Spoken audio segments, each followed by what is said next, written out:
सुप्रभातम।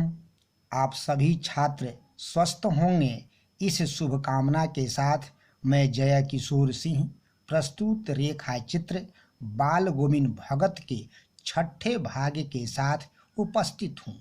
इस भाग में आप सभी इस रेखा चित्र के रचना के देश काल एवं वातावरण के संबंध में जानेंगे।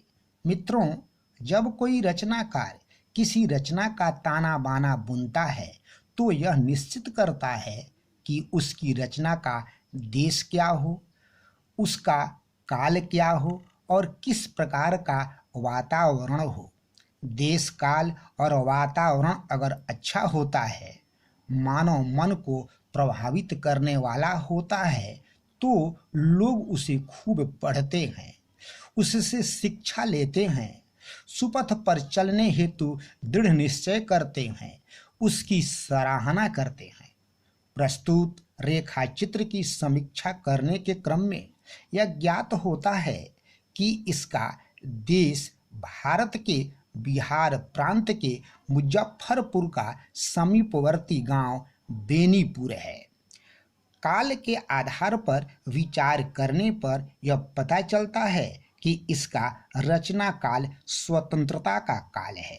सभी संविधान प्राप्त मौलिक अधिकारों के आलोक में जीवन जी रहे हैं। सबको सब प्रकार की आज़ादी प्राप्त है।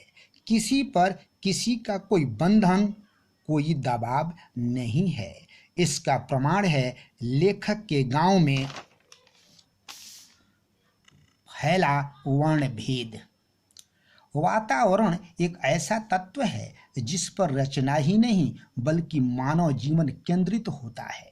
अगर वातावरण स्वच्छ, निर्विकार, प्रदूषण रहित, वर्ण भेद रहित, ईर्षा द्वेष से परे हो तो मानव जीवन खुशहाली ही नहीं आनंद पूर्ण होता है।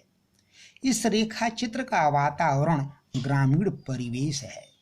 मौसम सुहाना है, लोगों के बीच प्रेम है, भक्ति रस की गंगा बहती है, सभी सानंद हैं, किंतु गांव में जाति पाति, ऊंच नीच, अमीर गरीब, छोटा बड़ा जैसा भाव व्याप्त है। ब्राह्मण जाति के लोग तेली जाति को ही नहीं बल्कि सभी जातियों को निम्न मानते हैं। ज्ञान की पूजा नहीं, जाति की पूजा करते हैं। बावजूद इसके गांव के सभी लोग भगत को मान सम्मान और प्रेम देते हैं। लेखक प्रारंभ में पिता की बातों में आकर भगत से कटा रहता है, उसके समीप जाना नहीं चाहता है, किंतु एक दिन ऐसा आता है कि ज्ञान के समक्ष वह झुक जाता है। लेखक अपनी इस रचना में यह प्रसंग समाज से उपयुक्त सभी भावों को समाप्त करने के लिए ही लाया है।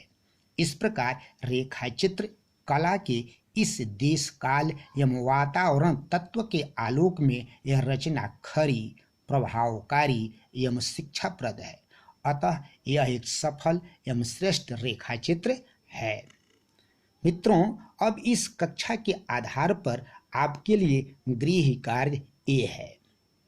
इस रेखा चित्र में भेदभाव का प्रसंग क्यों सम्मिलित किया गया है? मानव जीवन आनंदपूर्ण कब होता है? जय हिंद, जय भारत।